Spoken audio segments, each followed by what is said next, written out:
High above every region, above every storm and every sea, something ancient has been watching.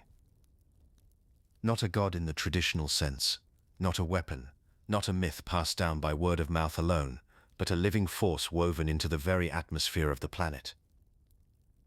Its name is Rayquaza, and its story is stranger, older and more consequential than most players ever realize.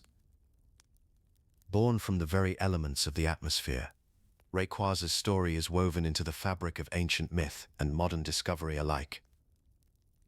Its presence commands awe, not merely as a force of nature, but as a guardian whose actions have shaped the course of history and legend.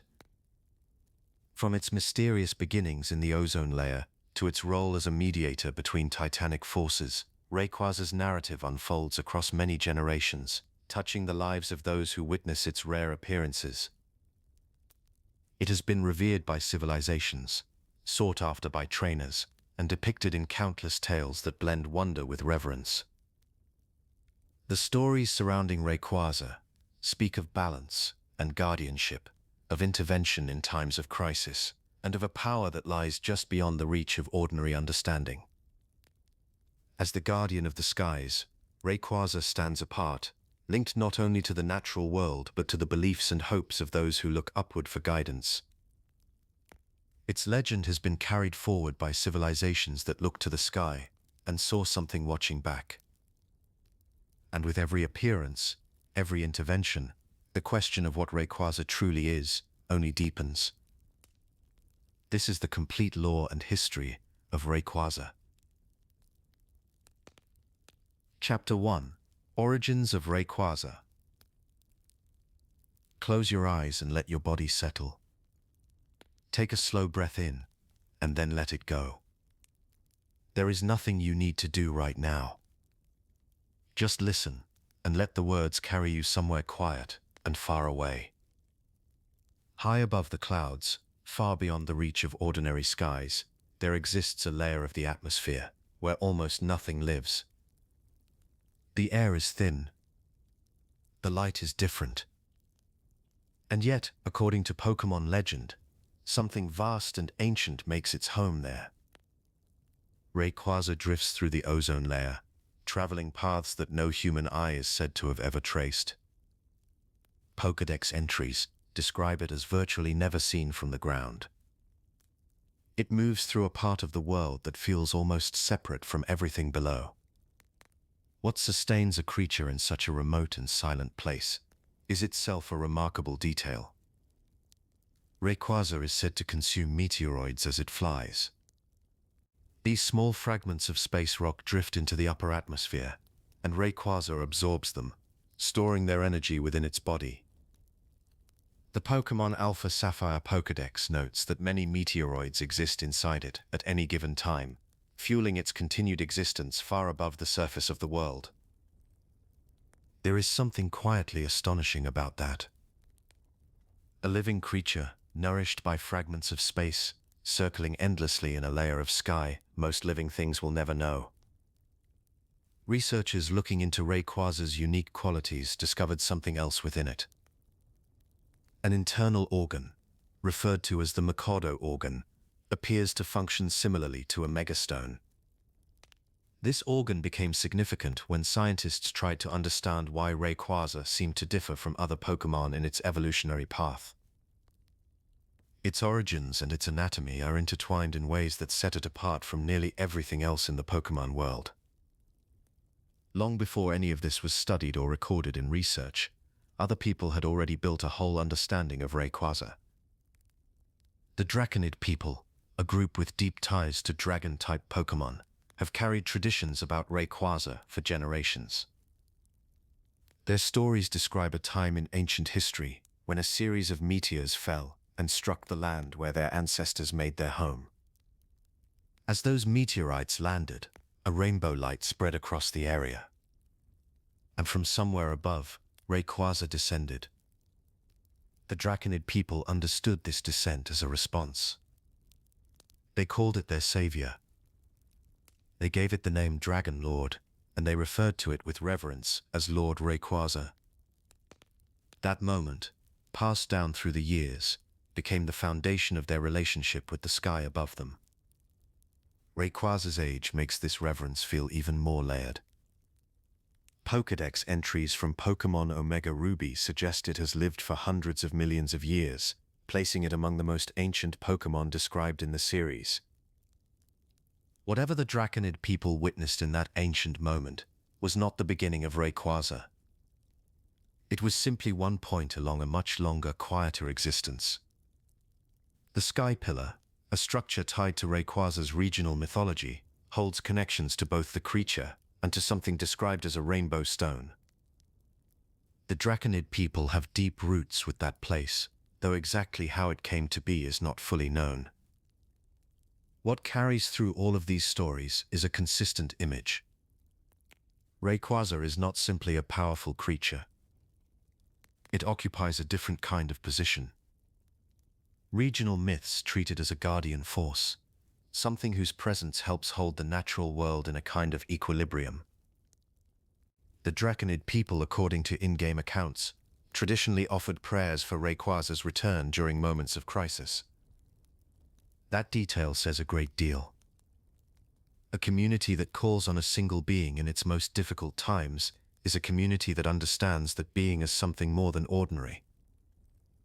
Rayquaza is described as capable of cancelling out weather effects entirely, which positions it as something that can interrupt and restore what other forces have disturbed. That sense of restoration, of balance being maintained by a presence that moves quietly and unseen through the highest layers of the sky, is at the center of how Rayquaza is understood in the Pokémon world. It is ancient. It is distant. And it carries a weight in the mythological landscape that other Pokémon rarely share. Let that image settle gently in your mind as you breathe slowly and rest. Chapter 2: Rayquaza's Role in the Weather Trio. Far above the land and sea, there exists a kind of order that most living things never witness directly. The sky itself seems to hold a quiet authority over the world below, and within the traditions of the Hoenn region, that authority has long been connected to a single presence. Rayquaza is understood in regional mythology as the trio master of what is known as the Weather Trio, a group that also includes Groudon and Kyogre. Where Groudon holds dominion over the land and Kyogre over the sea, Rayquaza occupies the space above them both, and that position carries a particular kind of weight. Groudon and Kyogre are forces that tend toward conflict when brought close to one another.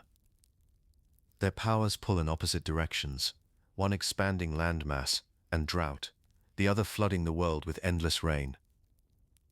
In Pokémon Emerald, this tension becomes a crisis when both are awakened by the rival groups Team Aqua and Team Magma, who pursue their respective goals of expanding the sea and expanding the landmass of the world. Their battle, once renewed, escalates quickly and produces extreme conditions across the region. It is at this point that Rayquaza descends. Characters in the game, including Steven Stone, treat its arrival as the only realistic force capable of bringing the conflict to an end. The two legendaries retreat, and their clash ceases. In the later games Omega Ruby and Alpha Sapphire, the resolution is somewhat different, with the player's involvement alongside Rayquaza playing a role in ending the fight, rather than Rayquaza acting entirely alone. Still, in both cases, Rayquaza's presence is what makes resolution possible. The Pokédex entry associated with Omega Ruby states that legends remain of how Rayquaza calmed the clash between Kyogre and Groudon. That phrasing is calm and matter-of-fact, which suits the nature of Rayquaza's role. It does not act out of visible emotion or personal stakes. Its position as trio master seems to be less about heroism and more about a kind of dominant authority, a force so far above the other two that its appearance shifts the dynamic entirely. The motivations behind its interventions are not fully explained in lore, and that ambiguity is part of what gives Rayquaza its quiet weight. When Groudon and Kyogre clash without anything to stop them, the effects spread across both land and sea. Droughts and floods are not separate events in these conflicts. They overlap and intensify, creating conditions that threaten the stability of the natural world broadly. Rayquaza's arrival does not just stop two Pokémon from fighting. It restores something larger. The extreme weather that builds during the conflict begins to settle after Rayquaza intervenes, and the world returns to a state that can sustain life. The Pokédex entry for Rayquaza notes that it has lived for hundreds of millions of years in the ozone layer, which suggests that its connection to this stabilizing role is not recent. It has been part of the world's structure for an immense span of time. Regional myths in Hoenn frame Rayquaza as the presence that intervened several millennia ago, when Groudon and Kyogre's ancient battle threatened everything. Traditional stories frame these interventions as the reason long-term peace between land and sea has been maintained, treating Rayquaza's role not as legend, but as recorded history. In-game text and dialogue in Pokémon Emerald describe Rayquaza as having appeared from the sky to stop that ancient clash, and the Draconid people hold this history as central to their traditions. These accounts are not treated as legend in the dismissive sense. They are passed down as meaningful records of what Rayquaza has done and what its presence represents. Beyond its role in the ongoing tension between Groudon and Kyogre, Rayquaza's canonical history includes at least one event of a very different kind.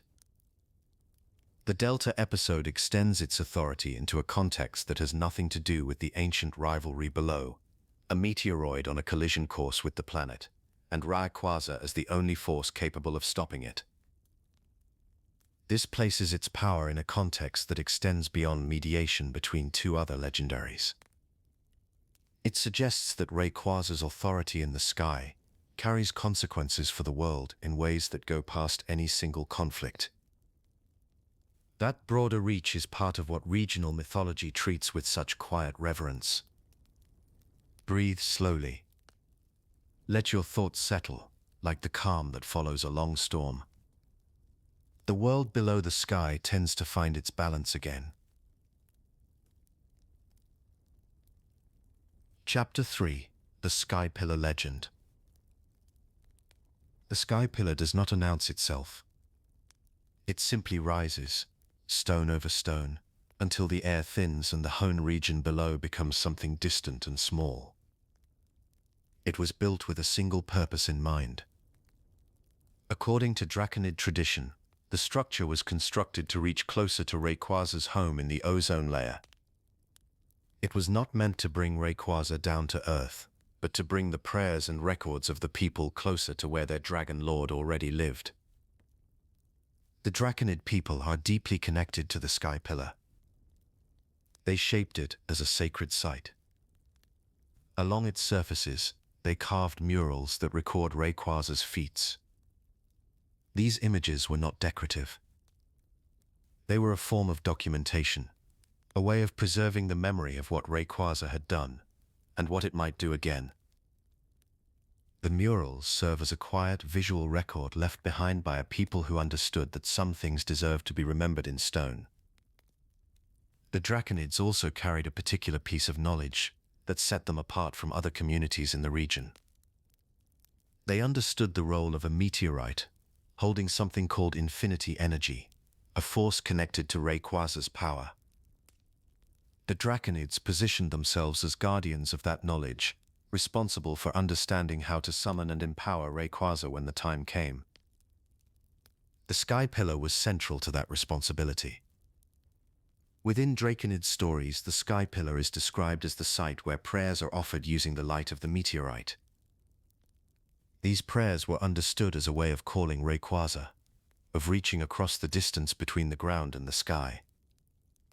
The Dragon Lord was not something the Draconids simply waited for. They believed they had a role in the summoning, and the Sky Pillar was where that process was meant to take place. These stories passed from one generation to the next, reinforcing the tower's reputation as a location where the ordinary world and something much larger could briefly connect. The sense of reverence in these legends is quiet but consistent. The Sky Pillar is not described in Draconid lore as a place of conflict or spectacle. It is a place of approach, of carefully maintained tradition. The Draconids are also depicted in lore as people who tracked and predicted future events, using the Sky Pillar as a point of contact when those predictions required action. That role gives the tower a quality that extends beyond memory. It was a functional site, not only a symbolic one. In the games Pokémon Ruby, Sapphire, and Emerald, the Sky Pillar is where players can encounter Rayquaza directly.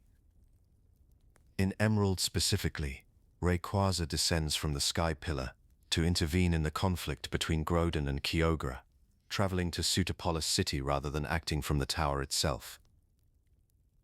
The tower is presented there as the origin point of Rayquaza's response, the place from which it moves outward rather than a place it arrives at from somewhere else. Rayquaza's connection to the Sky Pillar also carries weight when understanding how it draws on infinity energy. Unlike other Pokémon, Rayquaza does not require a held Megastone to Mega-Evolve. It relies instead on the Mikado organ, an internal structure that processes infinity energy absorbed from consumed meteorites. This makes the Sky Pillar particularly significant because it stands as the site most directly associated with that energy and with the traditions surrounding it. The Draconid people treat the Sky Pillar as the proper location for invoking Rayquaza in moments when the region needs protection. That understanding frames the tower as something more than a resting place. It is a threshold, a point of contact between the world people inhabit and the presence that watches over it from above. The Sky Pillar stands quietly in its place, high and still, holding the memories carved into its walls. Chapter 4: Emergence in Hoenn Crisis. The Hoenn region is a place shaped by the presence of land and sea in nearly equal measure. Its islands, roots, and coastal towns exist in a kind of natural balance, with the ocean close to almost every corner of the region. That balance, for most of the region's history, holds quietly. But there comes a point in Hoenn's story when that quiet is broken in a way that touches every part of the land. Team Aqua and Team Magma are two organizations with opposing goals. Team Magma seeks to expand the landmass of the world, while Team Aqua seeks to expand the sea. In their pursuit of those goals, both groups take actions that lead to the awakening of two ancient legendary Pokémon. Groudon stirs from within the earth. Kyogre rises from the ocean depths. Neither awakening is gentle. Both happen with force, and the effects are immediate. As Groudon moves, its presence is felt across the land. Coastlines shift.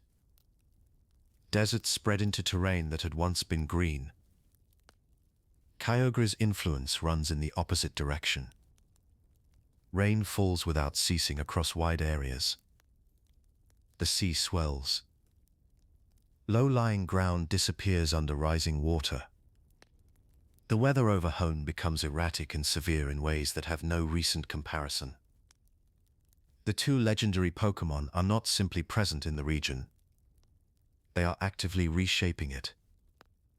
The people living across Hoenn feel these changes directly. Towns that sit near the coast face the threat of rising water.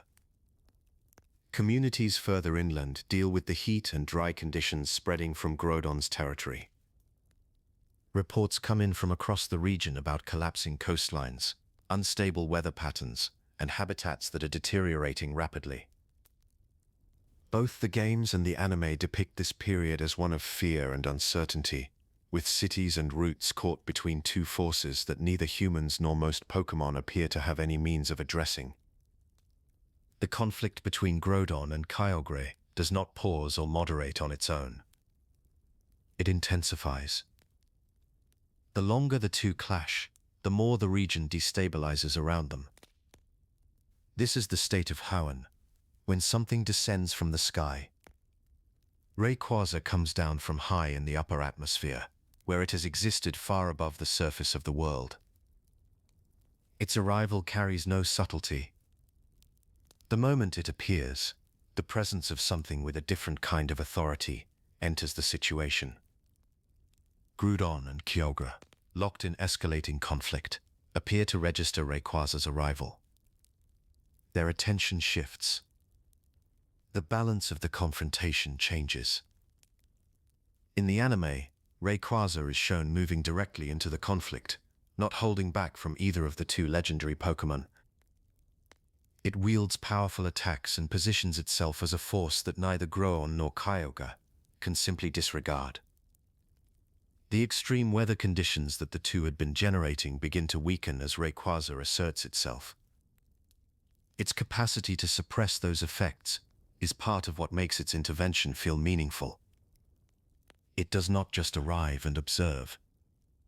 It acts, and those actions have a measurable effect on what is happening around it. Those witnessing the confrontation, whether characters from the games or the anime, respond with a kind of stunned stillness. The scale of what they are seeing is difficult to process. Three legendary Pokémon are meeting in a confrontation that has implications for the entire region. Rayquaza, acting in what the lore frames as its ancient role as the balancing force between land and sea, works to bring the conflict to a close. The battle is depicted as a climactic encounter, with Rayquaza ultimately becoming the dominant presence among the three. When the confrontation ends, Groudon and Kyogre return to dormancy. They sink back into the earth and the ocean respectively, and the extreme conditions they had generated begin to ease. Stable weather patterns start to return across Hoenn. The land that had been drying out begins to recover. The flooding that had threatened coastal areas recedes. The sense of emergency that had gripped the region gradually lifts. The immediate aftermath shows a region beginning to breathe again. Communities that had been under threat start the process of rebuilding. Pokémon habitats that had been disrupted by the shifting climate begin to stabilize. The natural order, so severely strained over the course of the crisis, shows signs of reasserting itself. None of this happens instantly, but the direction of change shifts clearly once Rayquaza's intervention has concluded. This event becomes a defining moment in how the people of Hoenn understand legendary Pokémon. Rayquaza is not a distant or abstract figure after this. Its intervention is remembered as something that preserved the region from an outcome that could have been far worse. Its role as a guardian takes on a more concrete and immediate meaning for those who lived through the crisis. The reputation it holds in Hoenn's lore is grounded, at least in part, in what happened during this period, when the land and sea came apart at their edges and something came down from the sky to hold them together. Chapter 5: Mega Evolution Unleashed. Most Pokémon that can Mega Evolve require a specific Mega Stone to trigger the transformation. Each stone corresponds to a particular species, and without it, the change cannot happen. Rayquaza follows a different path entirely. It carries no such stone, and needs none. Instead, it holds within its body the Mikado organ, which serves the same functional role that a Mega Stone would for other Pokémon, making its capacity for transformation fundamentally tied to its own biology, rather than to an external object. There is one condition that must be met before this transformation can occur. Rayquaza needs to know the move Dragon Ascent. Without that move present in its known abilities, the Mikado organ alone is not enough to trigger Mega Evolution. It is also worth noting that Rayquaza cannot be holding a Z crystal when the transformation is triggered. That combination of factors, an internal organ, a specific move, and the absence of a held item, creates a set of requirements that applies to no other Pokémon in the same way. This distinction was made clear when Mega Rayquaza was first introduced in Pokémon Omega Ruby and Alpha Sapphire, where the mechanics were presented as something exceptional, even by the standards of Mega Evolution. The energy that powers this transformation comes from meteoroids. As Rayquaza travels through the upper atmosphere, it consumes meteoroids and other particles, and over time they accumulate within its body. That stored material becomes the fuel for what the Mikado organ eventually processes. The Draconid people understood this connection and preserved records of it across generations, and their tradition holds that Rayquaza was the first Pokémon to ever Mega Evolve. The meteorite they associated with Rayquaza was not incidental to this story. Its energy was seen as directly tied to Rayquaza's capacity for this change. When the transformation does occur, the physical and atmospheric changes are immediate and striking. Rayquaza's body becomes longer and more serpentine. Additional golden markings appear across its form, and the meteorite energy embedded within it activates visibly. Around it, weather patterns begin to swirl, driven by the emergence of an ability called Delta Stream. That ability alters the atmospheric conditions in battle, in ways that protect Rayquaza from several of the weaknesses it would otherwise carry. The visual effect of the transformation conveys something beyond ordinary power. It reads as a shift in the nature of the space around Rayquaza, not just a change in the creature itself. Mega Rayquaza has one of the highest base stat totals of any Pokémon in the series at the time of its introduction, a distinction that has made it a persistent subject of discussion in competitive communities. Its attack capabilities, speed, and overall battle presence rank among the highest ever recorded for Dragon and Flying-type Pokémon. Within the narrative of Pokémon Omega Ruby and Alpha Sapphire, this level of power is demonstrated during the Delta episode, when Mega Rayquaza is called upon to destroy a meteoroid threatening to strike the planet. That event is framed less as a contest than as a demonstration of force on a scale that few other Pokémon could approach. It is presented as a demonstration of force on a scale that few other Pokémon could approach. The lore surrounding Mega Rayquaza draws on the Draconid people's long relationship with the creature. Their construction of the Sky Pillar was partly an effort to preserve records of Rayquaza's feats and to maintain proximity to its domain in the sky. Their traditions frame Mega Evolution not as a tactical tool, but as something closer to a sacred event, an awakening of Rayquaza's deepest nature in response to a need that reaches beyond ordinary conflict. When Rayquaza answers the call during the Delta episode, the circumstances mirror what the Draconids had preserved in their oral and written histories. Ancient prayer, generational memory, and the actions of a new generation come together in that moment.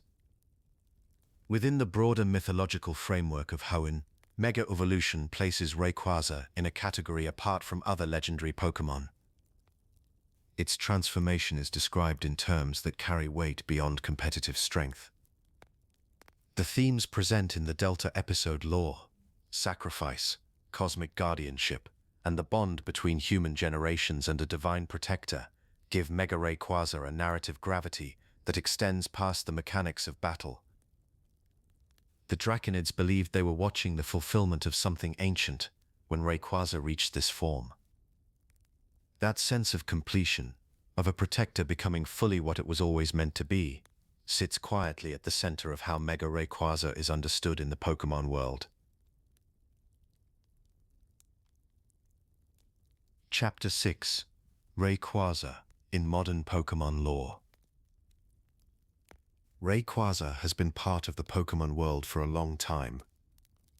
Its origins stretch back further than most legendary figures, and its mythology has been shaped by ancient cultures, natural disasters, and cosmic events.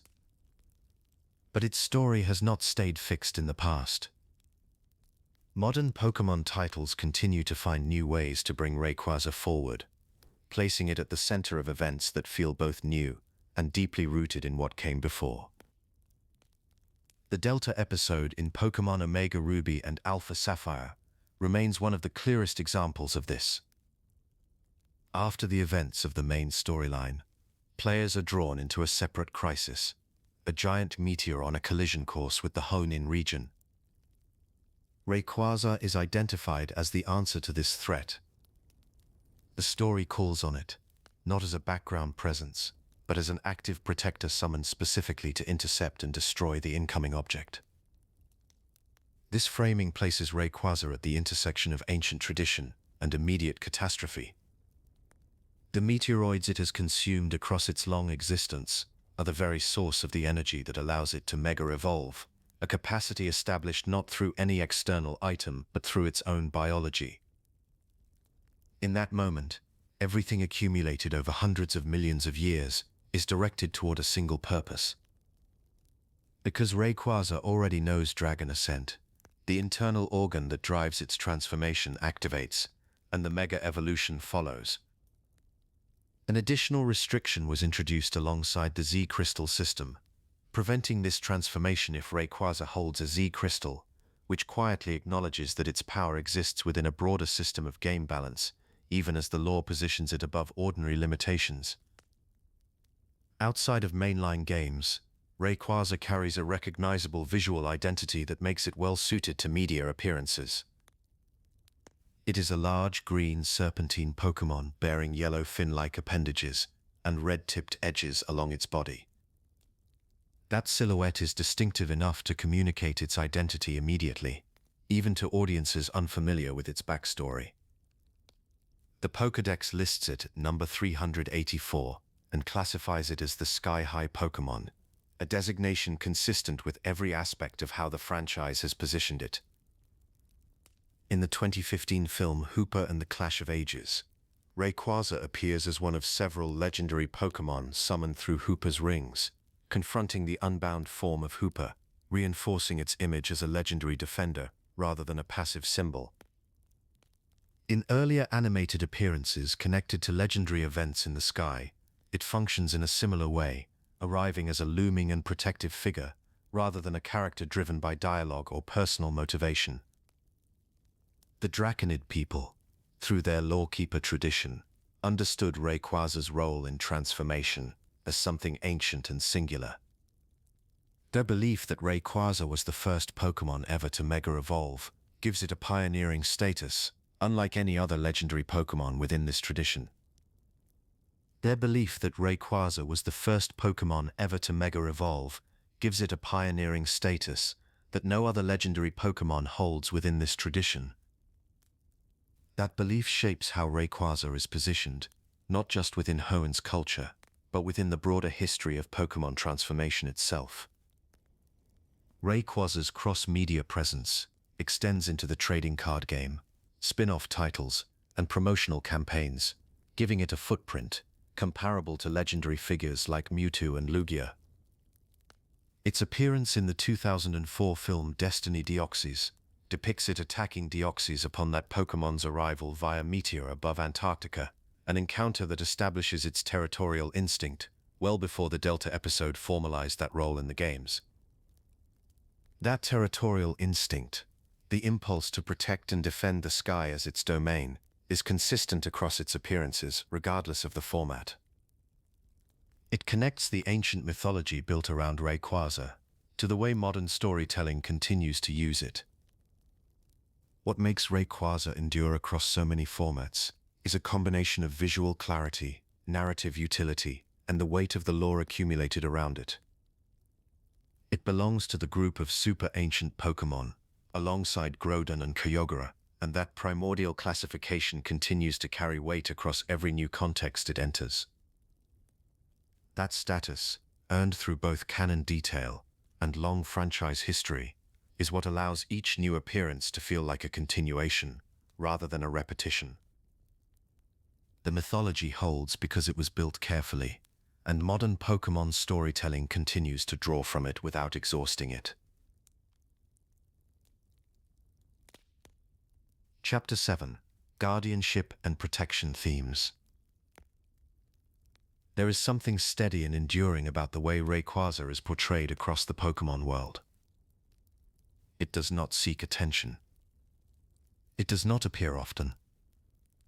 But when it does descend, the stories told about that descent tend to carry a sense of gravity. Rayquaza lives far above the clouds, in the ozone layer, where it cannot be seen from the ground. It moves through that high, still space consuming meteoroids, sustaining itself in the place where the atmosphere meets the void above. That position, so far removed from the world below, is part of what gives its protective role such a particular quality. It watches over a world it rarely touches. The idea of Rayquaza as a territorial guardian becomes clearer in how it has been depicted responding to intrusions into its domain. In the film Destiny Deoxys, Rayquaza repeatedly confronted Deoxys after the spaceborne Pokémon entered its aerial territory above La Rousse City. Its response was immediate and uncompromising. The aerial space it occupies is treated in these depictions as something it actively defends. Its serpentine body, marked with yellow ring-like patterns along its length, and shaped in ways that recall ancient sky deities, moves through that space with a kind of authority that feels older than any single conflict. The design itself carries a sense of guardianship before the character even acts. When the great clash between Kyogre and Groudon tore at the natural order of the Hoenn region, the stories that emerged from that event placed Rayquaza at the center of its resolution. The regional myth of Hoenn describes how it descended and put that conflict to rest, an event that the people of Hoenn came to remember as the act of a savior. Ancient murals painted into the walls of the Sky Pillar and in Sutopolis City depict this moment visually, preserving the image of Rayquaza coming down from the sky to calm what neither land nor sea could settle on its own. The game Pokémon Omega Ruby and Alpha Sapphire refers to Rayquaza directly as the god of the sky, and describes its cry as carrying the power to quell the raging battle. In the Pokémon Adventures manga, this same intervention is depicted as a more physical confrontation, while the games frame it as a commanding presence, whose arrival caused the two ancient Pokémon to withdraw. Both tellings arrive at the same understanding of what Rayquaza represents. The Draconid people carry this understanding more personally than most. They call Rayquaza their Dragon Lord, and Lord Rayquaza, titles that reflect a relationship built over generations rather than a single dramatic event. Their connection to the Sky Pillar is part of that history. The structure holds records, inscriptions and murals that the Draconids left behind to document their bond with Rayquaza. It was their way of preserving what they knew and reaching in a physical sense toward the domain where their guardian lived. Several of Rayquaza's Pokédex entries place it in the ozone layer, across what they describe as hundreds of millions of years, and at least one entry references its role in quelling the battle between Kyogre and Groudon, as part of what defines it in the official record of the Pokémon world. That combination of ancient longevity and concrete intervention gives Rayquaza's protective image a weight that persists across every format in which it appears. The stories humans and Pokémon alike tell about Rayquaza tend to share a common feeling. There is reverence in them. A sense that something above the ordinary world holds a kind of quiet watch over what happens below. That feeling is at the core of Rayquaza's lasting presence in Pokémon lore. That stillness is part of what Rayquaza carries with it, across every story in which it appears.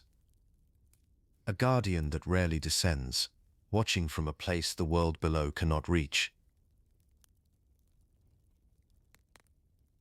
Chapter 8: Rayquaza in Pokémon Battles. Rayquaza has built a reputation in Pokémon battles that stretches across many years of competitive play. First introduced in the Generation 3 games set in the Hoenn region, with a particularly prominent role in Pokémon Emerald, which released in 2004 in Japan and 2005 in Western markets, it has remained a recognizable presence in battle formats ever since. That reputation rests primarily on its offensive capabilities, which are among the highest of any Pokémon in the games. Its base attack and special attack statistics each sit at 150. That number places Rayquaza among a small group of Pokémon capable of threatening opposing teams from both physical and special angles. Trainers do not always know in advance which form of attack Rayquaza will use in a given battle, and that uncertainty creates pressure even before a move is made. Its speed stat adds to this difficulty, giving it the ability to act before many opponents can respond. The range of moves Rayquaza can learn broadens its usefulness considerably. Dragon Ascent is among its most notable options, a powerful flying-type move that also serves as the trigger for its Mega Evolution.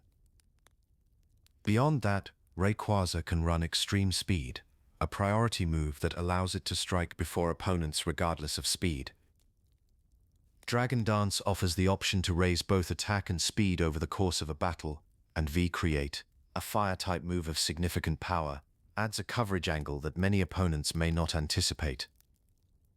Moves like Earth Power and Draco Meteor appear in certain formats as well, depending on the role a trainer assigns to it. This combination of options means Rayquaza can be customized meaningfully across different team strategies, rather than fitting only a single mold. Trainers seeking to support Rayquaza often include teammates that can set up Tailwind, a move that temporarily increases the speed of the user's party. Others incorporate entry hazard setters, Pokémon that place damaging effects on the opposing side of the field to punish frequent switching. Because Rayquaza encourages opponents to cycle through their team in search of a safe answer, those hazards can accumulate meaningful damage over the course of a match. Despite these strengths, Rayquaza carries a vulnerability that is well known among experienced players. Its dual dragon and flying typing creates a 4x weakness to ice-type moves, one of the most exploitable defensive liabilities in the game. Attacks like Blizzard, Ice Beam and Ice Shard hit with amplified force, and opponents aware of this will often look for an opportunity to land one. Ice Shard in particular is a priority move, meaning it can strike before Rayquaza acts even when Rayquaza has a speed advantage. This makes the threat meaningful, even when Rayquaza would otherwise outpace the opposing Pokémon. Trainers who build teams around Rayquaza tend to include partners capable of checking or removing ice-type threats before they can be used effectively. In situations involving Mega Rayquaza, the airlock ability can also reduce the influence of weather conditions that might otherwise support opposing ice-type strategies, though this is one layer of a broader defensive consideration rather than a complete solution. Status ailments present a separate concern. Paralysis reduces speed, which undermines one of Rayquaza's core advantages. Sleep prevents it from acting entirely for an unpredictable number of turns. Both conditions shift the dynamic of a battle in ways that can be difficult to recover from, particularly given how much opposing teams may have prepared specifically to exploit a moment when Rayquaza cannot act freely. The strategic weight Rayquaza carries in competitive play extends beyond its own moveset. Its presence on a team tends to influence how opponents construct their rosters. Teams built to counter Rayquaza often lean toward priority moves, fairy-type coverage, or faster revenge killers, Pokémon specifically intended to defeat it after it has already used one move. This means that even before a battle begins, Rayquaza's inclusion tends to shape the decisions opponents make during team building. Its high attack, special attack, and speed, combined with its access to Dragon Ascent and the transformation it enables, create a gravitational effect on competitive formats that extends well beyond any single match or tournament appearance. Chapter 9: Cultural Impact and Fan Perception. Walk into any hobby store with a Pokémon section, and there is a reasonable chance Rayquaza is somewhere on the shelf. That visibility did not happen by accident, and it did not stay confined to the games. Over time, Rayquaza has appeared across a wide range of media and public spaces, becoming something of a symbol for the Pokémon brand more broadly. One of the more notable appearances outside the main games comes from the Super Smash Bros. Series. In those games, Rayquaza appears as a non-playable Pokémon, functioning as a stage hazard. It is categorized there as the sky-high Pokémon from the Hoenn region, the same classification carried in the main series. Its inclusion in Smash Bros. Introduced Rayquaza to audiences who may not have played the Pokémon games directly, giving the character broader visibility across the gaming community. Pokémon Go has also served as a platform for Rayquaza's cultural reach. Special events and raid battles featuring Rayquaza have drawn significant player participation, often creating moments of shared excitement across the game's community. These events tend to generate activity across social media, with players coordinating raids and sharing their results. Alongside this, Rayquaza has appeared on official trading card game promotional materials, including booster packs and special edition products, making its image a familiar one in hobby stores and collector spaces around the world. Among fans, Rayquaza holds a particular kind of reputation. Community discussions, fan videos, and online commentary frequently describe it with strong language, calling it one of the most powerful dragon-type Pokémon in the franchise, and framing its debut in Pokémon Ruby and Sapphire, and its more prominent role in Pokémon Emerald, as a formative moment for many players. Some fans describe Rayquaza as peak fiction, a phrase used in at least one widely viewed YouTube video that explored personal histories and nostalgic memories tied to the Pokémon. These expressions tend to reflect how deeply the character connected with players during their early experiences with the franchise. Fan art and fan fiction have produced a consistent stream of creative work centered on Rayquaza. Recurring themes in this content often focus on its scale, its isolation in the upper atmosphere, and its role as a guardian. Some fan works lean into the more cosmic dimensions of its lore, imagining what it might experience in the layers of the sky far above the world below. Others explore its relationships with other legendary Pokémon, or the Draconid people. Community projects have occasionally gathered fan art into collaborative collections or tributes, reflecting how much the character means to large groups of creators. Fan theories have also added another dimension to how Rayquaza is discussed and imagined.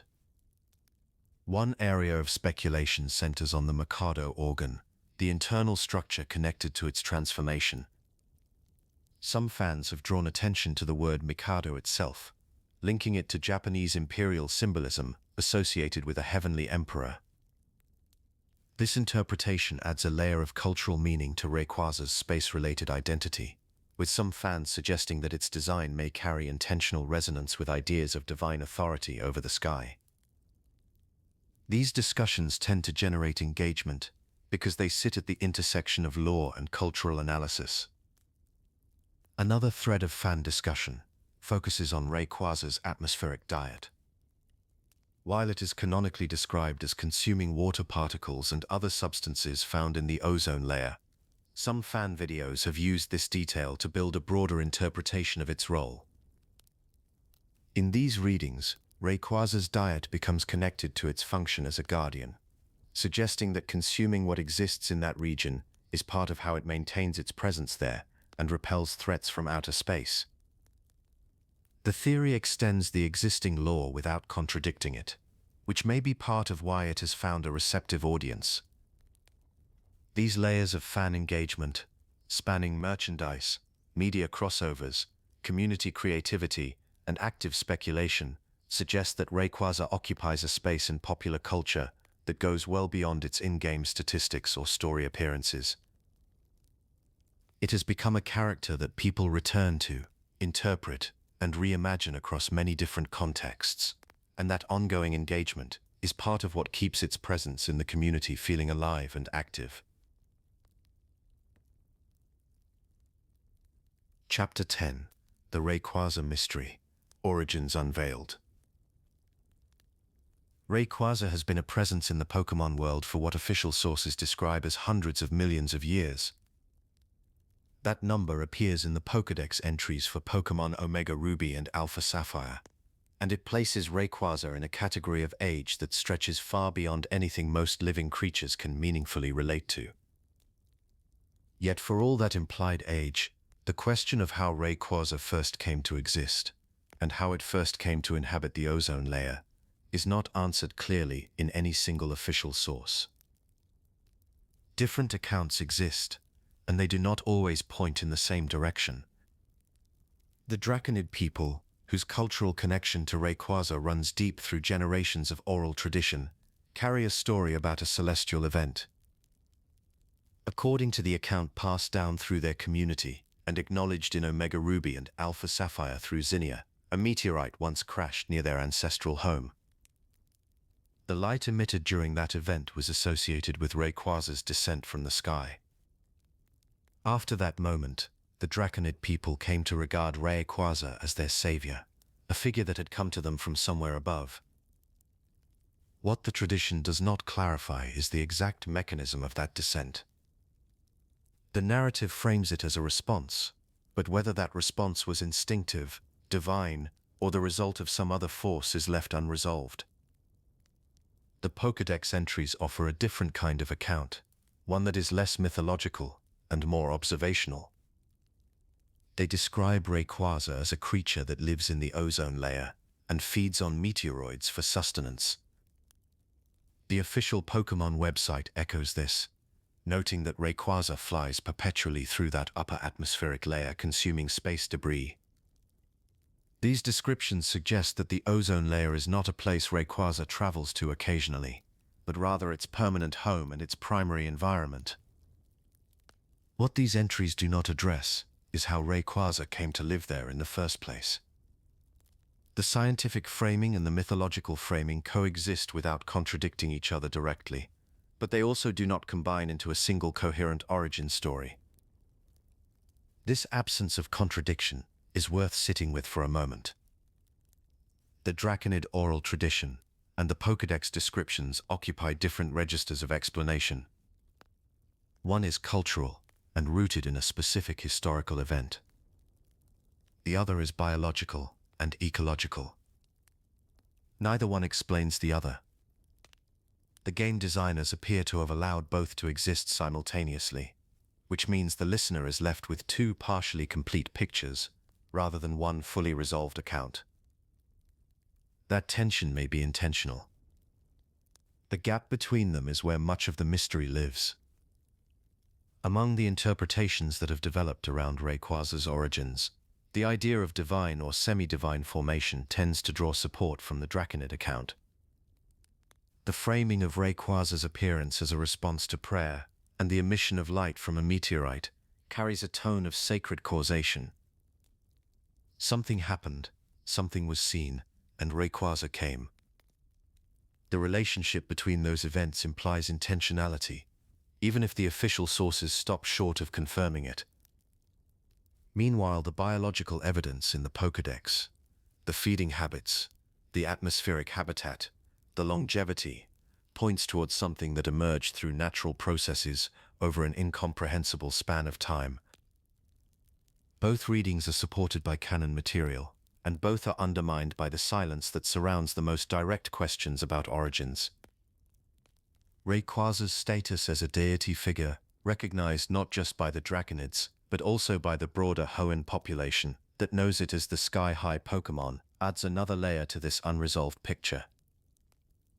Something has been worshipped for generations without anyone being entirely certain of where it came from.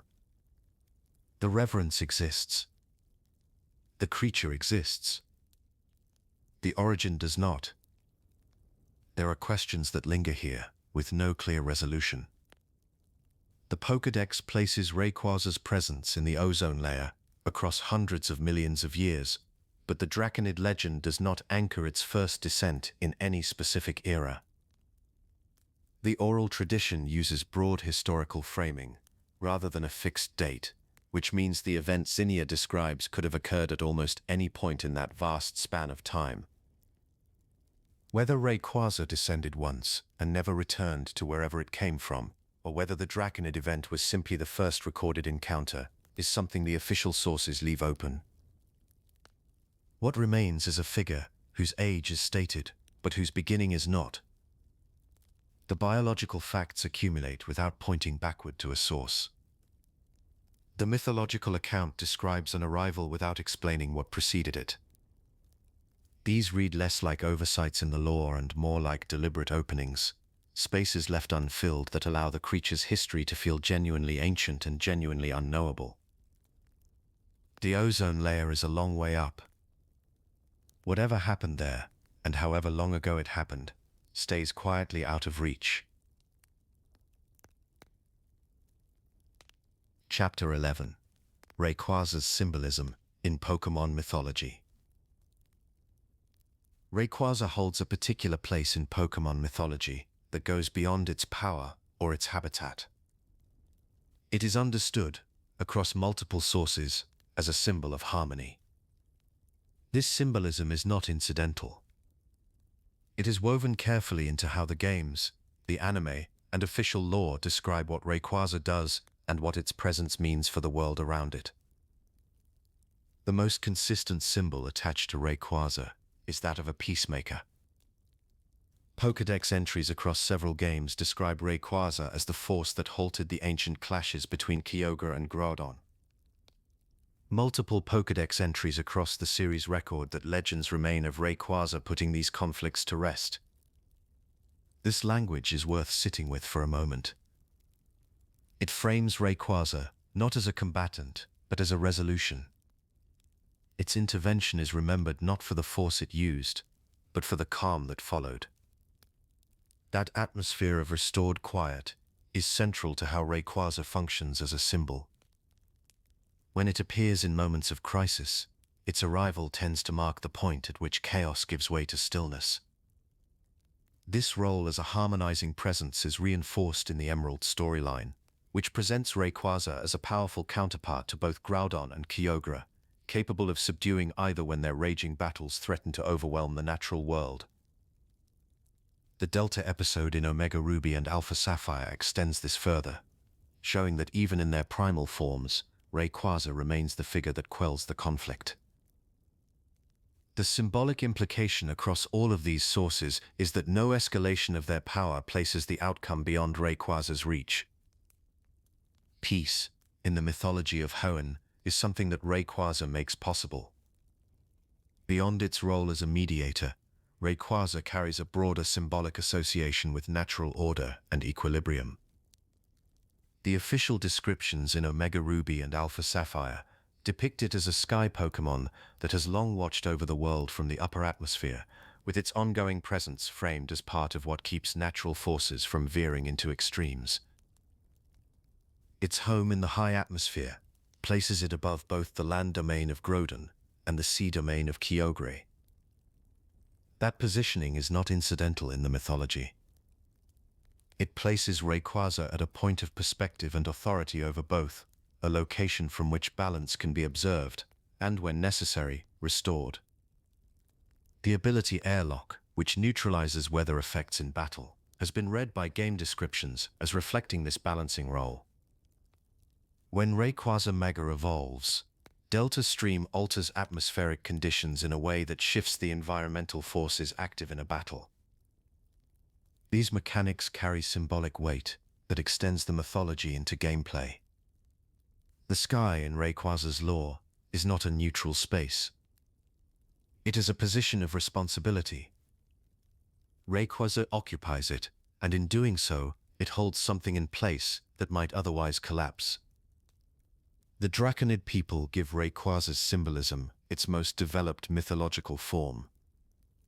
Their tradition, recorded in murals within the walls of the Sky Pillar, and carried through generations of lawkeepership, frames Rayquaza's role not just as physical, but as sacred. The Draconids worship Rayquaza as the savior who halted ancient clashes millennia ago, and their tradition elevates its mega evolution into a celebrated milestone in the history of their people. Their reverence for Rayquaza is inseparable from their identity as guardians of the Sky Pillar, a structure they understood as a threshold connecting the human world to Rayquaza's domain. The murals they maintained served as a living record of what Rayquaza had done and what it continued to represent. Within Hoenn mythology more broadly, Rayquaza is described as a righteous force that brings peace between the land and sea titans. That framing elevates its role from powerful creature to mythological figure. It is not simply strong enough to stop Groudon and Kyogre. It is understood, in the tradition of the region, as the entity that rightfully holds that role, a presence whose intervention carries moral as well as physical weight. These layered interpretations, drawn from game lore, Draconid tradition, and official descriptions across multiple generations of Pokémon media, give Rayquaza a depth of mythological meaning that continues to inform how it is understood and remembered. Chapter 12. Rayquaza's influence on regional lore. Rayquaza's reputation does not stop at the edges of Hoenn. Across different regions, and in stories that have traveled far from the Sky Pillar and the Weather Trio, Rayquaza appears in ways that reflect the values and concerns of the cultures that tell those stories. One of the more detailed examples comes from Paldea, where legends describe Black Rayquaza, said to have traveled alongside Lucius toward Laqua, more than 100 years before the events of Pokémon Horizons the series. This journey is preserved in Paldean lore as a story of exploration and purpose, tying Rayquaza to a human figure whose ambitions stretched across regions and generations. The pairing of a legendary sky creature with a mortal traveler gives the story a particular texture, one in which Rayquaza is not a distant and untouchable force, but a companion in a larger quest.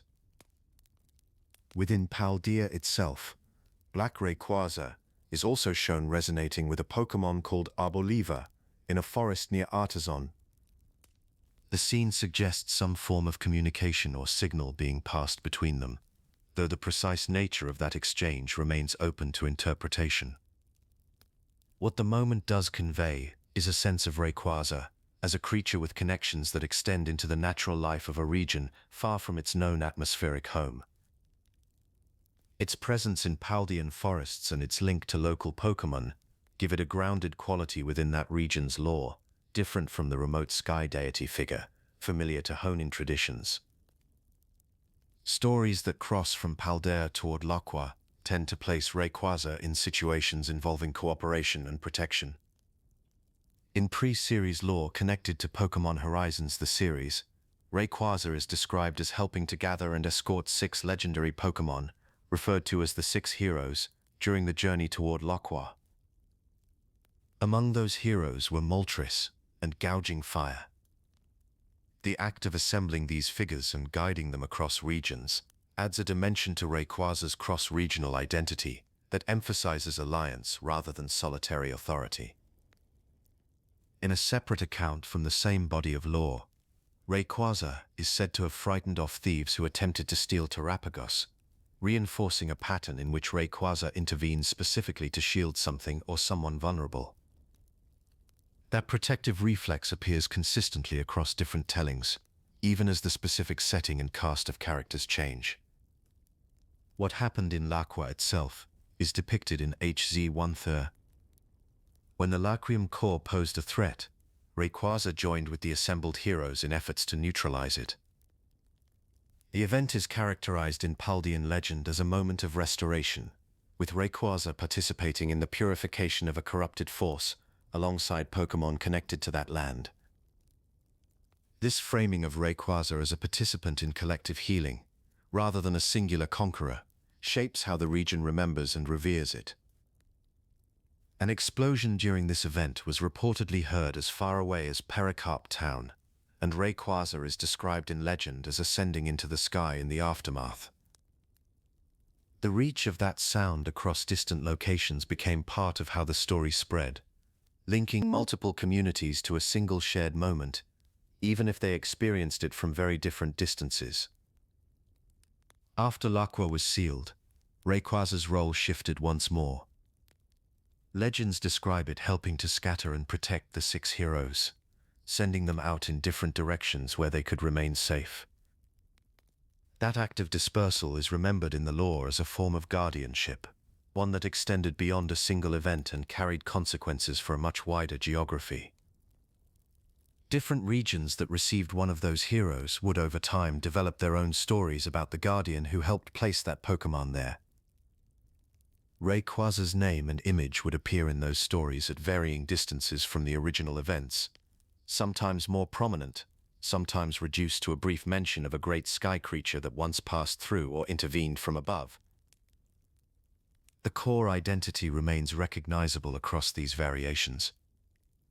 The details shift with geography and time, but the tendency to protect, to restore, and to act when ordinary forces cannot, carries through from one regional account to the next.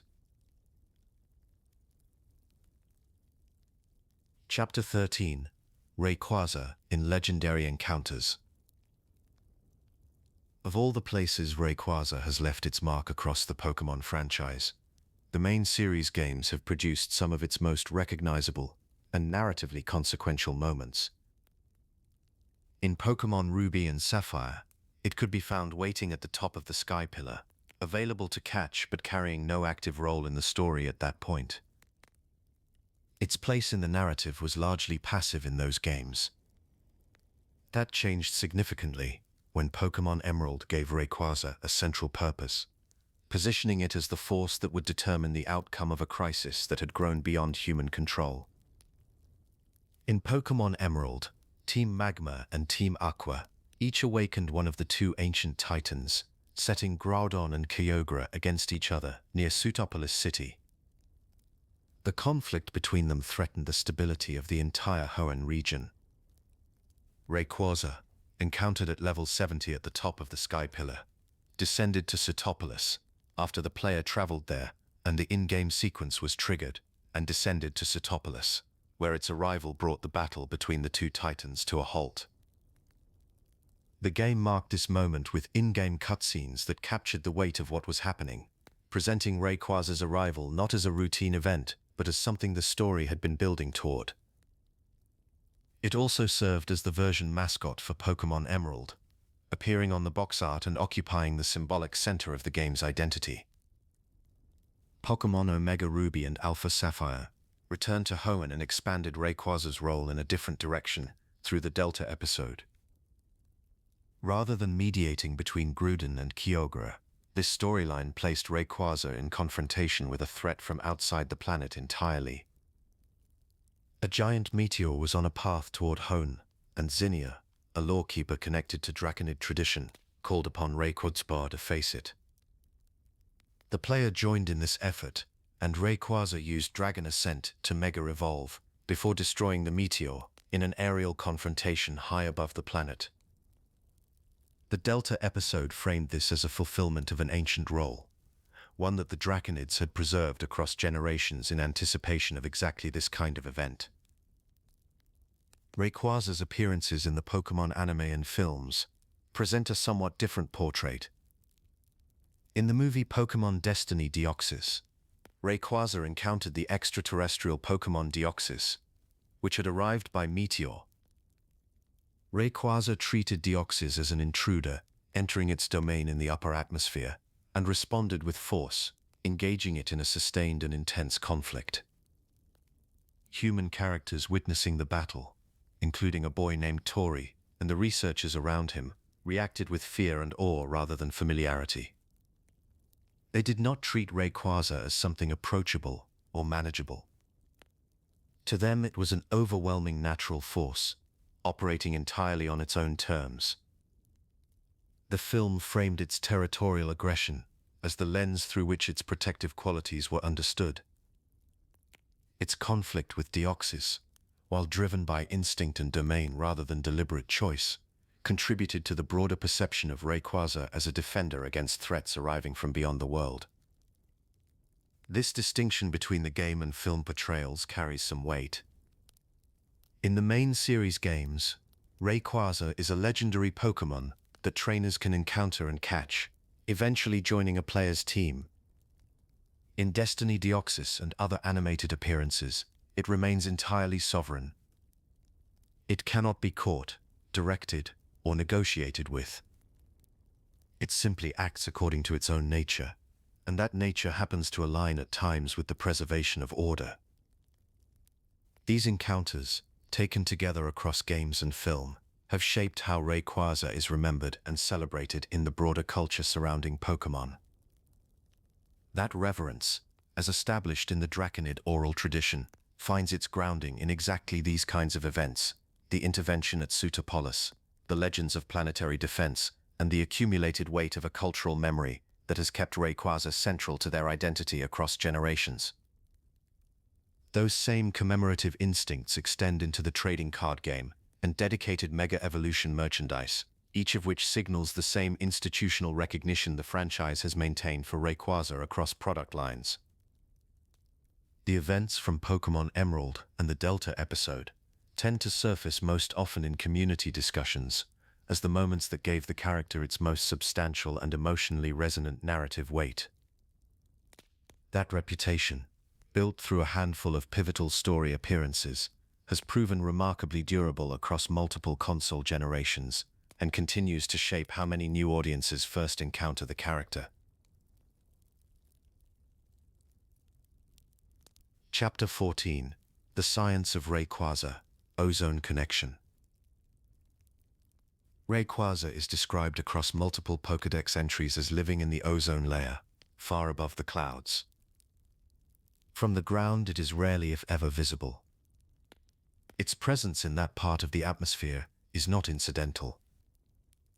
That layer, already understood to be Rayquaza's permanent habitat, sits in the stratosphere, roughly between 15 and 35 kilometers above the ground, where ozone molecules intercept a significant portion of the sun's ultraviolet radiation before it reaches the surface. Rayquaza's habitat places it squarely within this zone, and that detail connects its lore directly to real-world environmental science. According to the Pokémon Alpha Sapphire Pokédex entry, Rayquaza flies endlessly through the ozone layer, consuming meteoroids for sustenance. Those meteoroids, absorbed over long periods of time, are described as the source of the energy stored within Rayquaza's body. This feeding behavior ties Rayquaza's existence to the boundary between the planet and space itself, the point where material from beyond Earth enters the atmosphere. It does not descend to eat, drink, or rest in any conventional way. Its life cycle is sustained entirely by what drifts down from the cosmos above. The ozone layer's importance to life on Earth makes Rayquaza's choice of habitat quietly significant within the context of its lore. Without that protective layer, ultraviolet radiation would reach the surface at significantly higher intensities, with well-documented consequences for living organisms and ecosystems. Rayquaza is depicted as permanently residing in this region, which frames it not merely as a creature of the sky, but as something woven into one of the planet's most important natural systems. The Draconid people preserved this understanding across generations. Their legends present Rayquaza as a figure that restores order to nature when elemental forces fall out of balance. The Draconid account describes Rayquaza as halting clashes between forces that could otherwise destabilize the natural world. These legends echo themes of environmental equilibrium, without spelling them out in scientific terms. Rayquaza's airlock ability has been read thematically as a reflection of this same role. When weather conditions become disruptive or extreme, Rayquaza's presence effectively cancels them out. That mechanical quality mirrors the narrative function it serves in the broader lore, where its arrival tends to signal the end of atmospheric chaos rather than the beginning of more conflict. Rayquaza is also described in official lore as fiercely protective of its territory, guarding against intruders that enter from outer space. That territorial instinct places it in a specific ecological role, defending the boundary layer of the planet from external forces. In Pokémon Omega Ruby and Alpha Sapphire, Rayquaza descends from the upper atmosphere, its arrival marked by a beam of light breaking through the clouds. This visual detail reinforces its identity as something that moves between the planetary interior and the cosmic exterior, belonging fully to neither, but watching over both. Legends from the Draconid tradition hold that Rayquaza's intervention averts environmental catastrophe, an idea that appears in different forms across the various lore traditions connected to this creature. Within the Pokémon Adventures manga and in materials tied to the Draconid people, Rayquaza is revered as a savior. To honor Rayquaza in the Draconid tradition is also, in effect, to acknowledge the importance of what it protects. Its habitat is not separate from its guardianship. The ozone layer is where Rayquaza lives, feeds and keeps watch, and that layer is also the thing standing between the planet's surface and the radiation that space continually sends toward it. The broader message threaded through Rayquaza's lore is one of quiet environmental stewardship. The creature does not announce its presence. It moves through a part of the sky that most living things will never see or think about. Yet that invisible region is essential to life below. Rayquaza's permanent residence there, sustained by cosmic material and governed by a territorial instinct that faces outward toward space, positions it as a guardian figure. Chapter 15: Rayquaza's Legacy in Competitive Play. The moment Rayquaza became eligible for organized competitive play, it arrived not as an untested unknown, but as a creature the community already suspected could bend formats around itself. What followed was a process of confirmation. Rayquaza first became available for competitive use in formats that allowed legendary Pokémon to participate. In the early generations of organized play, the competitive landscape was divided broadly between formats, with strict restrictions on legendary and mythical Pokémon, and formats with looser rules that permitted a wider range of powerful creatures. Rayquaza fell into the latter category in community-driven formats, meaning it could legally appear on teams in higher-tier environments before many players had fully assessed its ceiling. The initial reaction from the competitive community tended toward curiosity. Its base stat total of 680 was notable, and its access to moves like Extreme Speed and Dragon Ascent gave it tools that few other Pokémon could match for raw offensive output. Players began running calculations and testing team compositions, and early assessments suggested that Rayquaza could anchor entire strategies on its own. At the same time, there were early voices raising concerns about whether a Pokémon of that profile could be balanced within any format that allowed it freely. Those concerns would eventually prove well-founded, though it took time for the competitive implications to fully emerge. The introduction of Mega Evolution in Generation 6 marked the moment Rayquaza's competitive profile shifted most dramatically. As covered earlier, Rayquaza's freedom from the Megastone requirement carries significant competitive weight. The only condition it must meet is knowing Dragon Ascent, and the energy for transformation comes from the meteoroids it has absorbed. This mechanic had a significant practical consequence in competitive settings. Every other Mega-evolved Pokémon was required to hold its corresponding Megastone, meaning that Pokémon's slot was occupied and unavailable for another item. Rayquaza faced no such trade-off. It could Mega-evolve while holding a Life Orb, a Choice Band, or any other item that amplified its performance further. This freedom placed it in a different strategic category from all other Mega Pokémon. Players came to recognize that the combination of Mega Evolution's stat boosts, the item slot freedom, and Delta Stream's ability to reshape the battlefield created a set of advantages that compounded rather than simply added together. Smogon, one of the most widely referenced competitive communities, ultimately banned Mega Rayquaza from the Ubers tier entirely, placing it into a separate Anything Goes tier. That decision reflected how unusual Rayquaza's situation was. Ubers itself was designed to be a format without bans, a kind of overflow tier for Pokémon too powerful for standard play.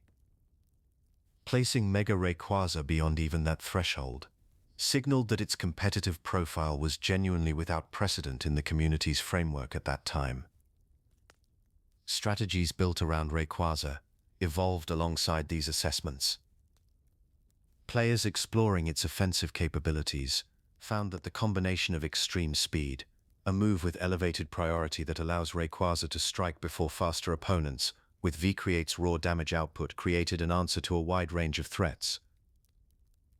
Airlock, which Rayquaza carries before Mega Evolving, suppresses all weather effects while active.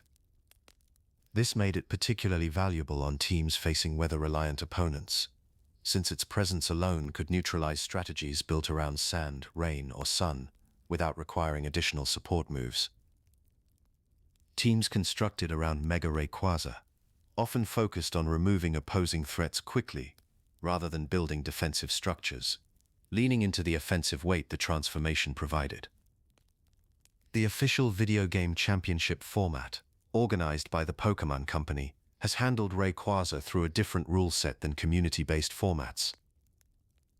VGC places Rayquaza in the restricted legendary category, which generally means players may include at most one such Pokémon per team, in formats where they are permitted at all. In the 2016 VGC season, which permitted restricted legendaries for the first time, Mega Rayquaza was explicitly excluded from competition. The reasoning cited by the Pokémon Company International pointed to the combination of its base stat total of 780 in Mega form, its Delta Stream ability, and the freedom to hold any item. Together, those traits gave it advantages that other Mega-evolved Pokémon simply could not access, and the format's designers concluded that allowing it alongside other Mega-evolutions would compromise competitive balance in ways that could not be meaningfully addressed through team-building restrictions alone. Rayquaza's exclusion from VGC and its placement beyond Yuba's and Smogon's framework have made it a recurring point of reference in broader discussions about how legendary Pokémon should be handled in organized play. Its case tends to surface whenever the community debates the criteria for banning a Pokémon, because it occupies a clear and documentable position at the edge of what competitive structures have been able to accommodate. Team-building philosophies in formats that do allow it often orient around either leveraging its strengths or specifically preparing to answer them, and that gravitational effect on preparation and roster design reflects the lasting mark it has left on competitive thinking. Chapter 16: Rayquaza's Role in Pokémon Go. Rayquaza arrived in Pokémon Go as a 5-star raid boss, positioned from the start as one of the most demanding encounters the game had offered players at that time. 5-star raids signal a Pokémon of exceptional power, and Rayquaza fit that designation easily given its status as a legendary Pokémon with exceptional offensive capability. Before its debut, in-game announcements built anticipation within the trainer community, and the tone surrounding its arrival suggested that Niantic understood players would treat it as a significant occasion. The moment had a sense of weight to it, not because Rayquaza was unfamiliar to longtime fans of the franchise, but because seeing it represented inside the augmented reality format of Pokémon Go carried its own distinct kind of excitement. The structure of a Rayquaza raid follows the general format that 5-star encounters use in the game, requiring coordinated groups of players to challenge and attempt to capture it together. Solo attempts against Rayquaza were generally considered extremely difficult, and for many players without optimized high-level counters, effectively out of reach, which naturally pushes the encounter toward group participation. Ice-type Pokémon are among the strongest recommended counters, as Rayquaza's dual dragon and flying typing creates a quadruple weakness to Ice-type moves. Players who prepared Ice-type rosters ahead of raid windows tended to find the encounter more manageable, while those without strong Ice-type options sometimes found the battle more punishing than they had expected. Community reception to Rayquaza's introduction was largely enthusiastic. Players who had known the Pokémon from the mainline games responded with visible excitement, and those newer to the franchise often came away from their first Rayquaza raid with a sense that they had participated in something notable. Social media discussions and community forums filled with raid reports, team recommendations, and posts about successful captures. For many players, there was a sense that a meaningful milestone had been reached. At the same time, not every response was uncomplicated. Players in rural areas or regions with smaller populations raised concerns about their ability to assemble enough participants to clear the raid. Geographic equity in raid-based content had already been a tension point in Pokémon Go more broadly, and Rayquaza's introduction brought those concerns forward again for many in the community. That accessibility conversation reflected a real tension in how raid events function. A Pokémon requiring coordinated group play is naturally more reachable for players in densely populated urban areas with active local communities. For players without those conditions, Rayquaza could feel more like a background event than a genuine opportunity. These concerns reached official feedback channels and community discussion spaces, and they were not unique to Rayquaza, but its high difficulty made the gap in access feel more pronounced than it might have with a less demanding encounter. Beyond its standard raid appearances, Rayquaza has been featured in dedicated raid hour events, drawing increased player participation by compressing opportunities into a narrow window that encourages quick coordination. These limited time windows create a sense of urgency that encourages players to coordinate quickly and show up in larger numbers. The structure of raid hours suits Rayquaza well, because the compressed time frame motivates groups to form and attempt multiple raids within a short period, often turning an ordinary evening into a community gathering point. Pokémon Go Fest has incorporated Rayquaza raids as part of its broader lineup, giving the Pokémon a presence on a stage that draws player engagement worldwide. Events at that scale tend to produce spikes in community activity that extend well beyond dedicated fans. Mega Rayquaza's arrival through exclusive Mega Raids drew particularly strong participation, in part because of the recognizable status it carries, and the meaningful progression goal its Mega form represents for dedicated trainers. The introduction of its Mega form brought fresh discussion about team composition during event periods, and gave players an additional reason to return to Rayquaza encounters, even after the standard raid had become familiar. Chapter 17: Iconic Moments in Rayquaza's History.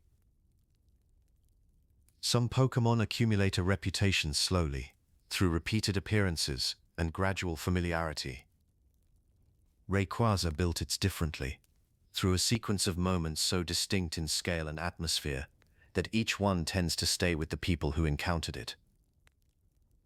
Each appearance tends to carry a particular atmosphere, one of scale and quiet authority, that has made Rayquaza consistently recognizable across different platforms and audiences. In Pokémon Emerald, Rayquaza holds a central position from the very start. Its image appears on the game's box art, marking it as the narrative anchor of the entire experience. The most significant moment in that game arrives when Rayquaza descends from the upper atmosphere to end the battle between Kyogre and Groudon, whose conflict had been reignited by the two villainous organizations. The game presents this arrival as a turning point. Before Rayquaza appears, the region is caught in a widening disaster, with no clear resolution in sight. When it comes down from the sky, the tone of the entire situation shifts. The player witnesses a force intervening from above that neither organization anticipated, and neither legendary Pokémon can resist. That sequence gave many players their first real sense of how Rayquaza is positioned within the broader hierarchy of Pokémon lore. Pokémon Omega Ruby and Alpha Sapphire returned Rayquaza to the center of the story through the Delta episode, a post-credits narrative in which a giant meteor threatens to destroy the Hoenn region entirely. Rayquaza is called upon as the only viable response to this planetary-scale threat. What makes this moment particularly notable is the introduction of Mega Rayquaza within that same arc. What makes this moment particularly notable is the introduction of Mega Rayquaza within that same arc, achieved through the unique internal mechanism and the move Dragon Ascent already preserved in Draconid tradition. The Delta episode frames this transformation not as a mechanical upgrade, but as the activation of something the creature has carried within itself across an immense span of time. The Draconid people had preserved the knowledge of this transformation through generations of tradition, and recorded it on ancient murals tied to the sky pillar. When it finally occurs within the game's storyline, it feels connected to that long history rather than disconnected from it. Outside the mainline games, Rayquaza's most widely recognized appearance in animated media is in the seventh Pokémon movie, Destiny Deoxys, released in 2004. The film features an extended aerial confrontation between Rayquaza and Deoxys above Larousse City. This sequence was among the film's most prominently discussed elements at the time of its release, partly because it depicted two powerful Pokémon in a sustained conflict that neither human characters nor other Pokémon could influence. Rayquaza also appeared in the Mega Evolution Special 4, where it achieves its Mega Evolution form on screen. Across these appearances, Rayquaza is consistently framed as a sky-dwelling guardian that intervenes in conflicts involving other legendary Pokémon, reinforcing its identity as a commanding presence within the atmosphere. Official merchandise has further expanded Rayquaza's visibility. It has appeared on Pokémon trading card game cards across multiple rare tiers, as well as in Funko Pop figures and plush toys.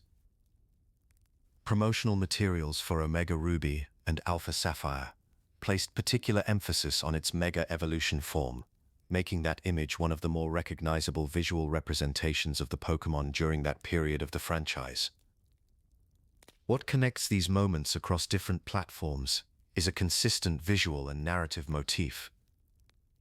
Rayquaza tends to arrive from high altitude, descending into a crisis that has already escalated beyond the control of those involved.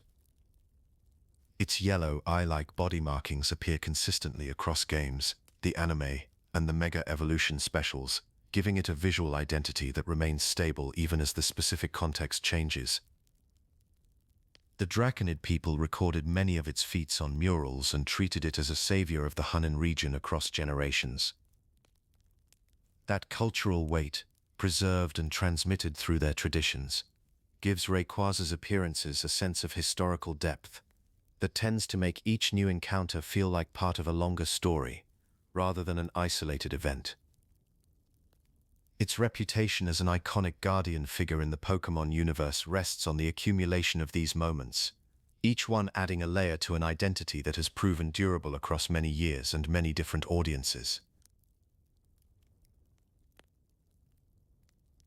Chapter 18: Rayquaza's Impact on Pokémon Culture. Rayquaza has held a prominent place in the Pokémon franchise's public image for many years. One of the clearest expressions of that prominence is its role as the mascot on the box art of Pokémon Emerald version. That placement put Rayquaza at the front of a major release, making it one of the first things a player or potential buyer would see. Box art choices tend to signal which Pokémon the franchise considers central to a given game's identity, and choosing Rayquaza for Emerald reflected how strongly its image was already associated with the Hoenn region's most dramatic storylines. Official descriptions have consistently reinforced Rayquaza's status as something ancient and singular.